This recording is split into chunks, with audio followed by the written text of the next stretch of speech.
Alden with short update. Yan, trending ngayon si Alden sa Twitter sa event niya for Vivo Meet and Greet dyan sa SM Mega Mall. Yan, pinagkaguluhan nga dyan si Alden. Ay yung pagbaba ni Alden ng escalator dyan sa mall, sa SM Mega Mall. Kasama sila Laysam at Mama Ten. Ang dami pang mga guardia, mga security, nakapaligid kay Alden. Pinapausog yung mga fans ni Alden nakaabang dyan sa event ni Alden. Si Alden, may meet and greet ni Alden.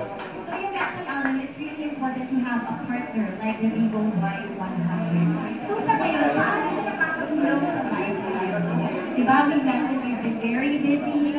So paano na-elevate yung Vivo Y100 yung lifestyle? Well, basically, ngayon, parang, of course, nandiyan lahat, syempre. And kung ano yung laman na charger ng phone, which is what's inside the box, yun talaga yung dapat gagamitin. And since Vivo Y100 has that feature of, almost fully charging after 15 to 20 minutes of charging, swap na swap yun, you're back on the go again. So I think yun talaga, that's what really caught my attention, is the fast charging of Vivo Y100. Tsaka affordable kasi. Yun, Nice. Thank you, Alden. Thank you. Well, inspirational, and they look up to you. So, ay pa, swerte. Meet and greet with Alden. Higit mga tawa ni Alden.